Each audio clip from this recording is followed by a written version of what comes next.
Hello friends, I hope कि आप सभी अच्छे होंगे और आपकी आर ओ की तैयारी काफ़ी अच्छी चल रही होगी, क्योंकि आज यूपी जो लोक सेवा आयोग है उसने नोटिफिकेशन जारी कर दिया आर ओ के लिए। तो आप लोग अपनी तैयारियों में अच्छे से जुट गए होंगे। जो अभी मतलब शांत बैठे थे वो फिर से दोबारा से अपनी तैयारियों में लग गए होंगे।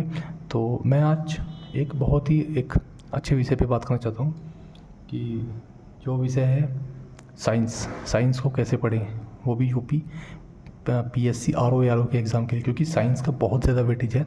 कम से कम 20, 21, 22 क्वेश्चन जो साइंस से पूछे जाते हैं, और इसमें मोस्टली बायोलॉजी का सेक्शन ज़्यादा होता है। और जो आधा बायोलॉजी रहेगा और आधे में 50-50 फिजिक्स और केमिस्ट्री रहेगा।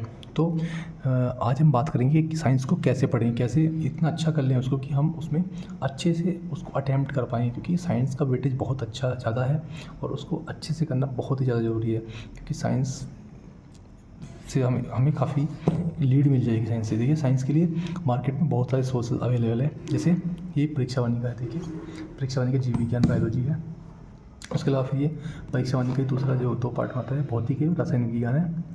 तो उसके अलावा सामान्य ज्ञान में जो साइंस वाला पोर्शन होता है वो भी काफ़ी अच्छा होता है, इसके अंदर दिया होता है। उसके बाद लोसेंट का सामान्य विज्ञान एक अलग से आता है, वो भी एक सोर्स है साइंस के लिए।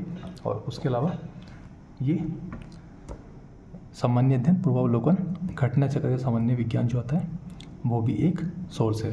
तो आज हम बात करेंगे कि आर ओ के लिए साइंस को कैसे पढ़ें। देखिए, अभी परीक्षा वाणी की बात करता हूँ। ये जो 2 सोर्स हैं, देखिए आप अभी हमारे पास उतना समय नहीं है कि हम इन दोनों जो बुक्स हैं इन दोनों को हम कंप्लीट कर लें। देख रहे हैं आप, और इसमें मैटर काफ़ी ज़्यादा दिया हुआ है, तो उतना समय हमारे पास अभी नहीं है कि हम इसको कंप्लीट कर लें। अगर हम इसको कंप्लीट करने में लगेंगे तो हमारा बाकी का पोर्शन छूट जाएगा। उसके बाद मैं बात करूँगा सामान्य विज्ञान का। आप चाहें तो इसको देख सकते हैं, और ये भी काफ़ी अच्छा सोर्स साइंस का है। उसके बाद ये 2 सोर्स होते हैं, एक घटना चक्र का ये पूर्वावलोकन, और उसके बाद ये फिर सामान्य ज्ञान का विज्ञान पोर्शन। अगर आप इन दोनों को मिला के पढ़ते हैं तो ये बहुत अच्छा एक नंबर गेन करने का बहुत अच्छा एक साधन हो सकता है आपके लिए। तो मैं आपको यही कहूँगा कि जैसे समय कम है तो अभी आप ये 2 सोर्स ही प्रेफर कीजिए।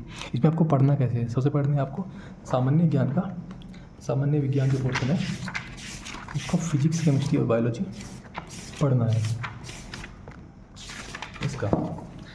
इसमें जो फिजिक्स, केमिस्ट्री, बायोलॉजी इसमें जो दिया हुआ है, और इसमें साइंस टैग भी दिया हुआ है।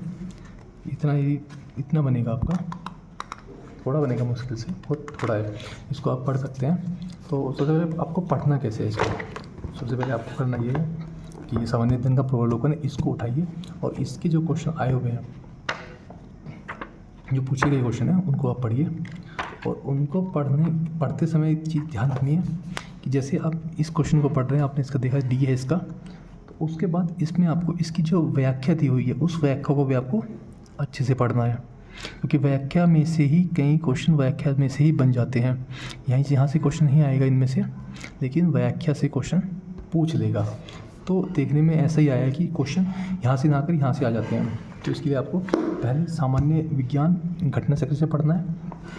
इसको कंप्लीट करने के बाद इसको आप कंप्लीट कर देंगे अच्छे से, फिर आप लोसेंट का सामान्य ज्ञान वाली बुक उठाएंगे और उसमें जो सामान्य विज्ञान का पोर्शन दिया हुआ है उसको आप पढ़ेंगे। और मैंने एग्ज़ाम दिया है, पीसीएस का एग्ज़ाम दिया था इस बार वाला, तो मैं आपको गारंटी के साथ कह सकता हूँ कि आप काफ़ी मतलब 20 क्वेश्चन अगर आते हैं तो आप 15 क्वेश्चन इनमें से आप दोनों में से सही कर देंगे। ये मैं आपको गारंटी देता हूँ, 15 क्वेश्चन आपके कहीं नहीं गए इनमें दोनों में से।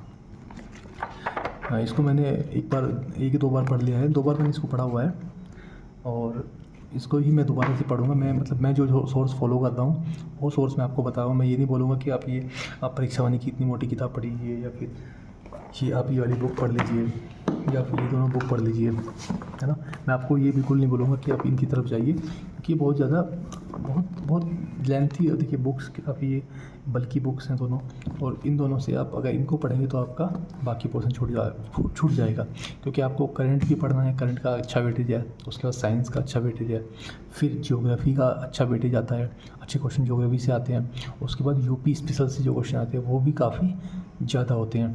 तो आपका जो मेन होना चाहिए वो होना चाहिए एक तो साइंस पे, ज्योग्राफी पे, उसके बाद फिर यूपी पे, यूपी के बाद फिर आपका मॉडर्न हिस्ट्री पे, है ना।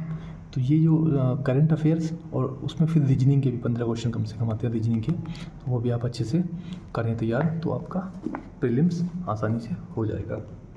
तो मैं आपको यही कहूँगा कि आप घटना चक्र को जितना बार हो सके उतनी बार लगाएं, उसको अच्छे से तैयार करें, इसकी व्याख्या को अच्छे से तैयार करें, इसमें से नोट्स बनाइए। इसके नोट्स बनाने कैसे हैं कि जैसे ये दिया हुआ है, तो इसमें करना क्या है कि ये पढ़ने के बाद इसका उत्तर देगा कि हाँ इसका उत्तर ये है, उसके बाद इसमें से देखिए कि क्या मतलब नोट्स बनाने लायक है, क्या हो सकता है, आयोग किस तरह से क्वेश्चन पूछता है। तो आपको ये अच्छे से पढ़ना है। इसमें कंप्यूटर भी दिया हुआ है, उसको भी अच्छे से पढ़िएगा, कंप्यूटर भी आता है तो थोड़ा सा उसको भी पढ़िएगा। तो इसमें बायोलॉजी पे ज़्यादा फोकस कीजिएगा, और बायोलॉजी को इसमें बार बार कीजिएगा, जितनी बार हो सके बायोलॉजी को ज़्यादा बार कीजिएगा।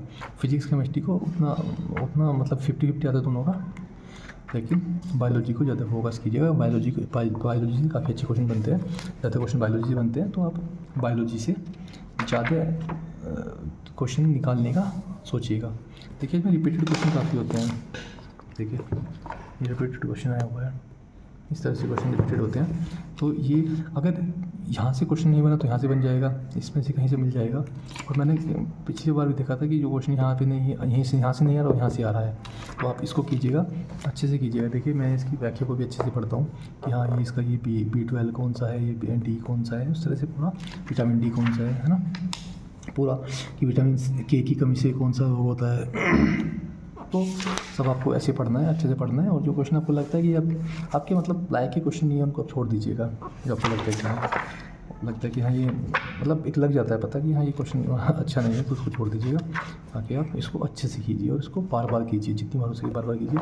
इसको करने के बाद फिर आप इसको उठाइए, इससे कीजिएगा।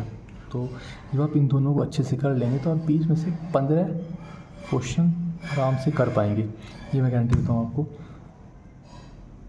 और समय उतना नहीं है कि आप बल्कि बुक उठाएं, मोटी बुक उठा के पढ़ें कि एनसीईआरटी उठा लें, फिर उसके बाद परीक्षा वाली ले ली हमने, फिर ऐसे उठाएं। तो सोर्स एक रखें और एक बुक को भी बार बार पढ़ें, बार बार रिवाइज़ करें, बार बार उसका अभ्यास करें, जितना हो सके उसको लिख के करें, उसके नोट्स बना के करें, है ना, उसके नोट्स को पढ़ें बार बार। तो आपको ऐसे इसको तैयार करना होगा साइंस को। और साइंस एक बहुत ही ज़्यादा मुख्य विषय यूपी RO के एग्ज़ाम में आता है, रोल अदा करता है अभी मुख्य विषय। Thank you so much.